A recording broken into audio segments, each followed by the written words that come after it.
Could one machine, 70 tons of steel and computer-guided fury, change the outcome of December 7th, 1941? Could it stop the unstoppable? Could it rewrite the day that pulled America into World War II? Stay with me, because the answer isn't what you think. December 7th, 1941, 7:55 in the morning. Pearl Harbor, Hawaii. The first bomb falls on Wheeler Field, then another, then 10 more. The sky fills with the sound of aircraft engines and explosions. Sailors rush from their bunks, alarms scream across the harbor, black smoke rises from Battleship Row. Dive bombers scream down from the clouds, torpedo planes skim across the water at mast height. Zeros strafe the airfields, destroying American aircraft before they can take off. In 90 minutes, over 2,000 Americans will be dead. The Pacific Fleet will be crippled, and the United States will be at war. But in this timeline, something impossible happens. A flash of white light erupts on Ford Island. When it fades, there's a machine sitting on the runway that doesn't belong. An M1A2 Abrams main battle tank, 68 tons, fresh from a training exercise in the year 2025. The four-man crew inside stares through their optics at ships that were scrapped decades ago, at biplanes with rising sun markings, at a world 83 years in the past. The commander looks up through his hatch and sees the second wave of Japanese aircraft beginning their attack run. This is not a 1941 tank. The Abrams carries a 120mm smoothbore cannon. It can destroy a target 2 miles away while moving at 40 miles per hour. Its composite armor can withstand direct hits from modern anti-tank missiles. It has thermal imaging that sees through smoke and darkness, a laser rangefinder, a ballistic computer that calculates every shot in milliseconds, stabilization systems that keep the gun locked on target no matter how rough the terrain. The coaxial machine gun fires 7.62mm rounds at 550 rounds per minute with computer-assisted aim. Against 1941 aircraft made of thin aluminum with exposed fuel tanks and no armor, this tank is a predator from the future. But it has one critical weakness. It's alone. 40 rounds for the main gun, 3,000 rounds for the machine gun. That's the entire ammunition load. When it's gone, it's gone. The tank runs on JP-8 jet fuel. That fuel doesn't exist in 1941. The tank has maybe 6 hours of operation before the turbine engine runs dry. No mechanics who understand the electronics, no spare parts, no way to reload or fuel using 1941 technology. And the crew has no radio communication with the base. The frequency systems are incompatible. They're on their own. One tank, one crew, against an entire attack force. The Japanese strike force is massive. First wave, 183 aircraft, torpedo bombers, dive bombers, fighters. Second wave, 170 more aircraft. They're targeting 8 battleships, multiple cruisers, destroyers, and every aircraft on the ground. The attack plan is flawless. Surprise is total. American anti-aircraft guns are unmanned, ammunition locked away, crews unprepared. Pearl Harbor has no meaningful air defense. Until now. The tank commander makes a decision. Load Sabot, Air Defense Protocol.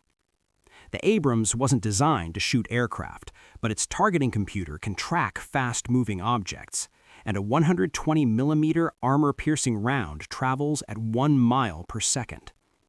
The gunner locks onto a dive bomber at 800 meters, fires. The aircraft doesn't just explode, it disintegrates. Pieces of metal rain down into the harbor. The coaxial gun opens up. Tracer rounds arc through the sky. A torpedo bomber flying at 150 miles per hour is tracked, calculated, and shredded by a 3-second burst. Another bomber, another kill. The thermal sight picks up engine heat through the smoke. The computer compensates for wind and movement. Another aircraft falls. Japanese pilots break formation. This isn't in their briefing. This isn't possible. But they keep coming. The tank races across Ford Island at 40 miles per hour, repositioning, trying to cover multiple attack vectors.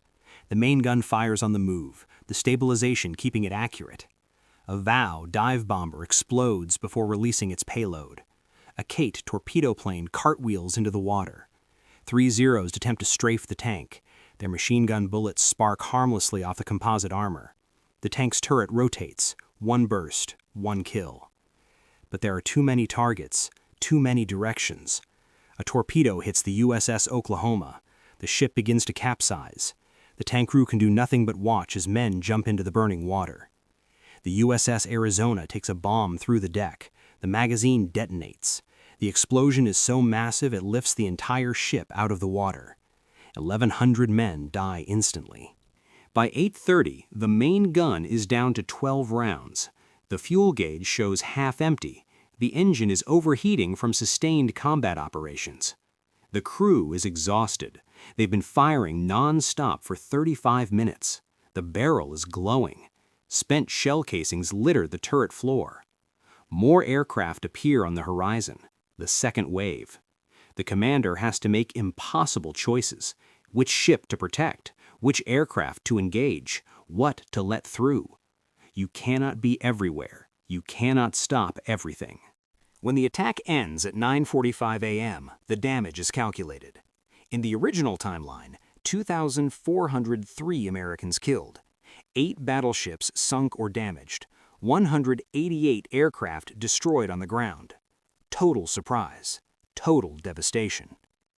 In this timeline, approximately 1,900 killed, 6 battleships damaged, 150 aircraft destroyed on the ground. The tank accounted for 41 confirmed aircraft kills, 41 planes that never completed their missions, bombs that never fell, torpedoes that never launched. The USS Nevada escapes the harbor. The fuel depot at Tank Farm survives intact. Hundreds of sailors live who should have died. But the Arizona is still gone. The Oklahoma still capsized. Battleship Row is still burning. Psychological impact is devastating for both sides. Japanese intelligence reports describe an unknown fortress weapon with impossible accuracy. Pilots refuse to believe their own eyes. Command questions whether America has been hiding advanced technology. On the American side, the tank sits silent on Ford Island. Out of fuel, down to 6 rounds. The crew is surrounded by officers demanding answers they can't give. They changed history. They saved hundreds of lives. But they couldn't stop Pearl Harbor. Here's the truth about warfare. Technology matters, but it isn't everything. One modern tank, even with weapons from the future, cannot defend an entire naval base, cannot be in 10 places at once, cannot rewrite the fundamental math of combat. Pearl Harbor still happens. America still enters the war. The course of history still bends toward the same destination. But on that morning, for a few impossible hours, 4 soldiers in a machine from tomorrow gave the past a fighting chance. And sometimes, that has to. If this story moved you, if you felt something watching these events unfold, then I have a small favor to ask. Something that would mean the world to me. My friend made a challenge. He said I couldn't do it. He said I won't reach 500 subscribers before the 31st of January. He thinks it's impossible. But we've just seen what impossible really means. 1 tank changed history. 1 subscriber can change mine. Please help me prove him wrong. Hit that subscribe button right now. Ring the notification bell so you never miss another story like this. Together, we can make the impossible possible, just like 4 soldiers did on that December morning.